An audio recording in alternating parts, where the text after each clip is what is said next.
नमस्कार दोस्तों, stock market studies में फिर से एक बार आपको बहुत-बहुत दिल से स्वागत करता हूँ। तो आज मैं फिर से आपके सामने कुछ इम्पोर्टेंस कंपनी के अपडेट्स लेकर हाज़िर हुआ हूँ। तो इस वीडियो को पूरा लास्ट तक देखिएगा और अभी तक आपने चैनल को सब्सक्राइब नहीं किया तो ज़रूर कर लीजिएगा। कंटिन्यूअसली इन्फॉर्मेशन और अपडेट्स पाने के लिए चैनल के ऊपर बने रहिएगा। तो चलो देख लेते हैं कौन-सा कंपनी है इस वीडियो के अंदर। फर्स्ट जो कंपनी है जिसके बारे में चर्चा करूँ उसका नाम है टाटा मोटर्स।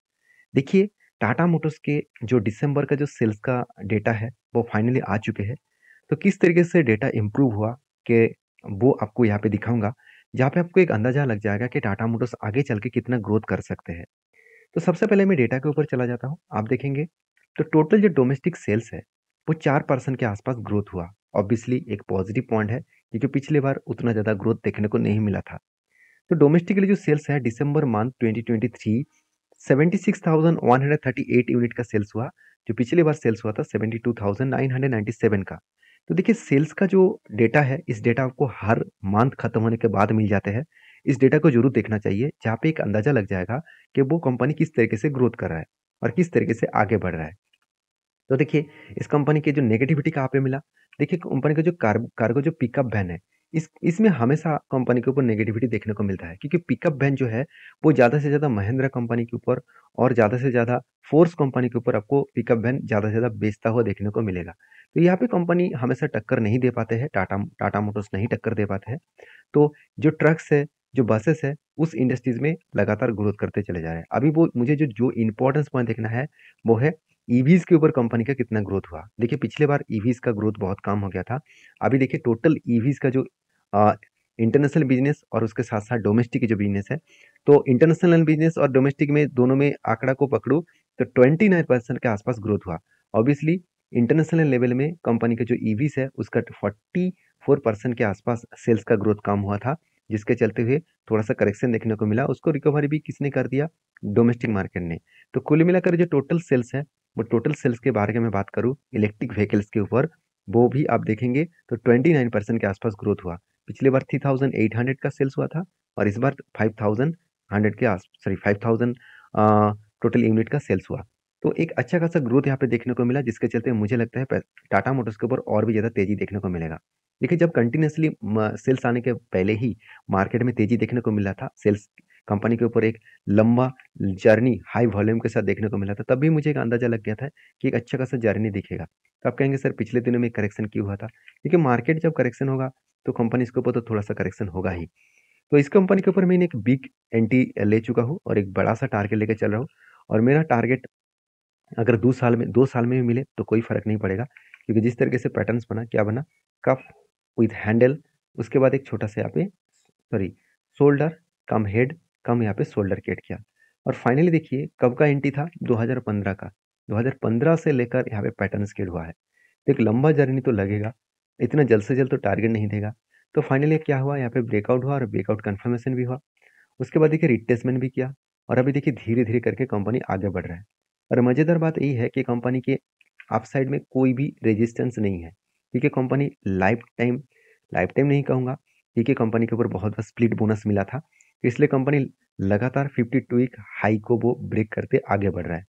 तो मेरा टारगेट कहाँ तक है? मैं टारगेट किस लेवल तक लेके चल रहा हूँ? तो देखिए अभी तो सिर्फ शुरुआत है, मुझे लगता है 50% भी मेरा टारगेट नहीं हुआ। मैं जो टारगेट लेके चल रहा हूँ करीबन 1140 रुपीज़ के आसपास। तो जो टारगेट निकल के आ रहा है करीबन-करीबन 90% के आसपास।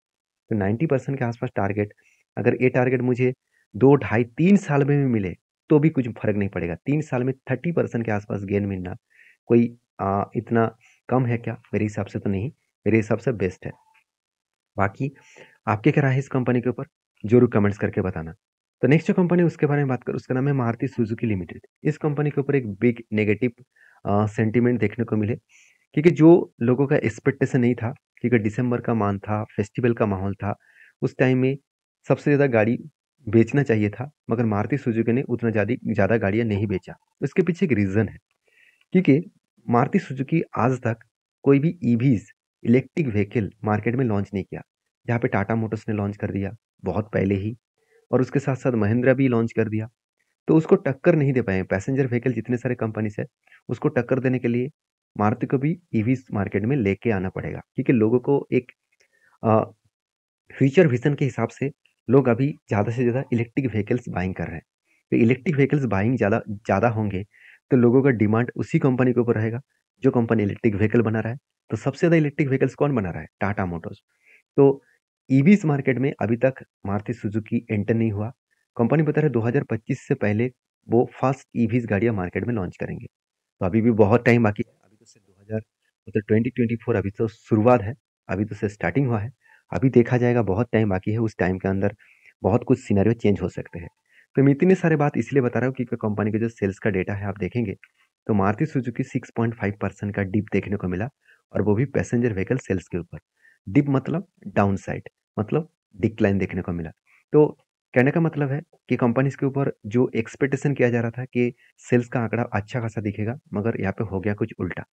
तो कंपनी के जो डेटा है, अगर मैं दिसंबर के मंथ के डेटा दिखा दूँ, तो पिछली बार का डेटा था करीबन 26,884 करोड़ के आसपास, सॉरी 84 यूनिट्स के आसपास, और इस बार वो आंकड़ा हो चुके हैं 21,796 यूनिट के आसपास। तो सोचिए कितना बड़ा सेल्स का करेक्शन देखने को मिले, आप यहाँ पे देख सकते हैं। तो यही कारण की वजह से मुझे लगता है 2 दिन से मार्केट के ऊपर एक प्रेशराइज़ देखने को मिला और शेयर में एक करेक्शन भी देखने को मिला है। अभी इस कंपनी के ऊपर आप कहेंगे सर क्या डिसीजन होना चाहिए? देखिए कुछ भी हो, सेल्स कम हो, ज़्यादा हो, ये तो चलता रहेगा। तो कंपनी मेरे हिसाब से बेस्ट कंपनी है और ऑटो इंडस्ट्रीज़ में अगर किसी भी कंपनी के ऊपर अगर ट्रस्ट फ़ील होता है, तो मुझे मारुति के ऊपर देखने को मिलता है। क्योंकि अगर रास्ते में 10 गाड़ियाँ आप देखेंगे ना, तो उनमें से 6 से 7 गाड़ियाँ आपको मारुति के ही देखने को मिल जाएगा। बाकी 3 से 4 कंपनियाँ आपको बाकी कंपनीज़ का देखने को मिल जाएगा। तो सोचिए कितना बड़ा मार्केट कैप कंपनी, कितने बड़ा मार्केट को कैप्चर करके कंपनी रखे है। तो अभी भी अ, इस कंपनी का जो ग्रोथ है, वो लगातार बढ़ता हुआ देखने को मिलेगा। और सबसे इम्पोर्टेंट पॉइंट क्या है, कंपनी के जो इनकम देखिए, अच्छा खासा इनकम का ग्रोथ है, कंपनी के डेब्ट एकदम ज़ीरो है, प्रमोटर के पास होल्डिंग्स ज़बरदस्त है, कंपनी का वैल्यूएशन एकदम सस्ते में है, आरओसी, आरओई ठीक है और हाथ में कैश भी शानदार है। तो इतने सारे पॉइंट्स जब पॉजिटिव में है, तो क्या उस कंपनी के ऊपर डरना चाहिए?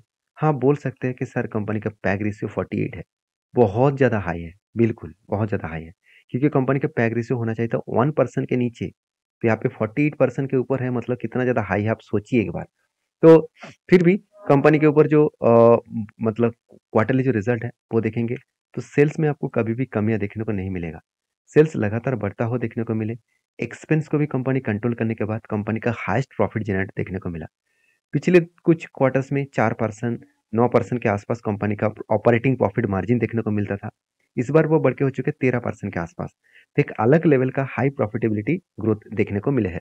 अभी इस कंपनी के ऊपर एज़ ए इन्वेस्टर के बारे में बात करूँ तो प्रोमोटर्स से लेकर एफएसडीएस पब्लिक हर किसी के पास आपको इन्वेस्टमेंट दिख जाएगा। तो जब इतना इन्वेस्टमेंट दिखेगा तो एक एक आपको पॉजिटिव थिंकिंग होना चाहिए कि इस कंपनी में कितना ग्रोथ होने का चांसेस है। तो बाकी इस कंपनी के जो लास्ट कुछ फ्यू डेज़ का डिलीवरी का परसेंटेज दिखा दूँ तो एक अलग लेवल का डिलीवरी का परसेंटेज देखने को मिला। अराउंड 60 टू 70% के आसपास।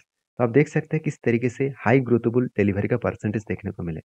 अब इसका चार्ट पैटर्न्स के बारे में बात करूँ तो आप देखेंगे तो मारुति के ऊपर मैंने एक ट्रेड लिया, वो कुछ इस तरीके से है, कफ विथ हैंड पैटर्न्स बना, फाइनली यहाँ पे ब्रेकआउट हुआ और यहाँ पे फाइनली ब्रेकआउट कन्फर्मेशन हुआ। तो ब्रेकआउट कन्फर्मेशन होने के बाद मैं आपको हमेशा बोलता हूँ, कभी न कभी वो ऊपर जाने के बाद एक बार रिट्रेसमेंट ज़रूर करने के लिए आएगा।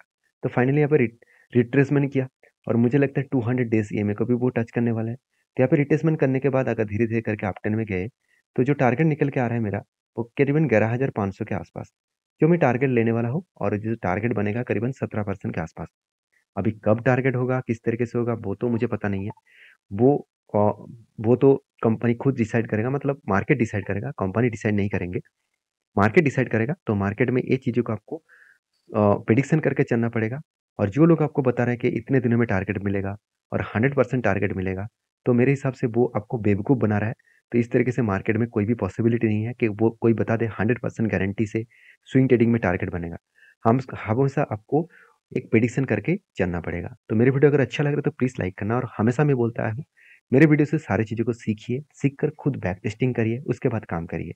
ब्लाइंडली कल जाकर ट्रेड मत कर लेना, ब्लाइंडली किसी भी कंपनीज़ के ऊपर बाय सेल मत कर लेना, क्योंकि हर किसी का अलग-अलग ओपिनियन होता है। आपके ओपिनियन के हिसाब से काम करिएगा। नेक्स्ट जो कंपनी उसका नाम है इंटर ग्लोबल एविएशन लिमिटेड, जिसको हम लोग इंडिगो नाम से जानते हैं। अगर इंडिगो के बारे में बात करूँ तो कंपनी के ऊपर एक बड़ा अपॉर्च्युनिटी कंपनी दिया है कि अयोध्या में जो राम मंदिर का उद्घाटन होगा, उस उद्घाटन में इंटर ग्लोबल एविएशन ने एक डिस्काउंट प्राइस में जितने सारे लोग फ्लाइट से जाना चाहेंगे, तो उसके लिए एक डिस्काउंट दिया है। अच्छा खासा एक बेनिफिट दिया है कि अच्छा खासा डिस्काउंट प्राइस में आप टिकट को खरीदारी कर सकते हैं। तो कंपनी बिजनेस को बड़ा करने के लिए, ग्रोथ कराने के लिए इस तरीके से कुछ अपडेट्स कंपनी ने लेके आया है। तो मेरे हिसाब से एक बहुत बड़ा अपॉर्चुनिटी है। आप देखेंगे तो कंपनीज की जो ग्रोथ है, वो अकेला एक ऐसे एविएशन कंपनी है जो प्रॉफिटेबल में है। बाकी ज़्यादा से ज़्यादा कंपनी नेगेटिव है, लॉसेस में है। अगर खुद यहाँ पे देखेंगे तो स्पाइस जेट क्या है, बिग लॉसेस। और आप देखेंगे तो जेट एयरवेज क्या है, यहाँ पे भी लॉसेस देखने को मिलेगा अगर मैं इसके डिटेल्स दिखा दूँ तो आप कहेंगे सर टाटा जो इंटरप्राइजेस है क्या वो भी लॉसेस में है? नहीं, वो लॉसेस में नहीं है। अगर मैं इस कंपनी के इंटर ग्लोबल एविएशन के बारे में बात करूँ तो एक मुझे बेस्ट पॉइंट देखने को मिला। वो पॉइंट क्या है, कंपनी का मार्जिन ब्रेक।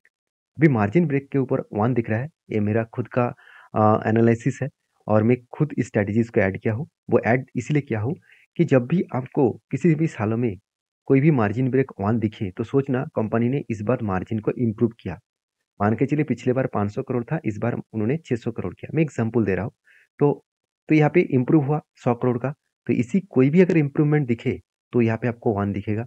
अगर उस साल में कोई भी कंपनी के डेप्थ कम हुआ, मान के चलिए पिछले बार डेप्थ था 200 करोड़ और इस बार कंपनी ने डेप्थ कम करके कर दिया 180 करोड़। तो डेप्थ कम हुआ, तो अगर डेप्थ कम हुए तो यहाँ पे आपको डेप्थ डाउन साइड में 0 नहीं 1 देखने को मिलेगा। हमेशा इस चीज़ को फॉलो अप करना। तो इंटर ग्लोबल एविएशन ने एक बहुत बड़ा अपडेट सामने लेके रखा, तो जिसके चलते मुझे लगता है इस कंपनी के अपकमिंग ग्रोथ और भी ज़्यादा बढ़ने वाला है। क्योंकि क्वार्टरली रिजल्ट भी आप देखेंगे तो कंपनी जो पिछले साल में लॉस किए थे, वो कंपनी फिर से इसको रिकवरी भी की है। तो कंपनी ने अच्छा खासा धमाका रिटर्न भी दिया।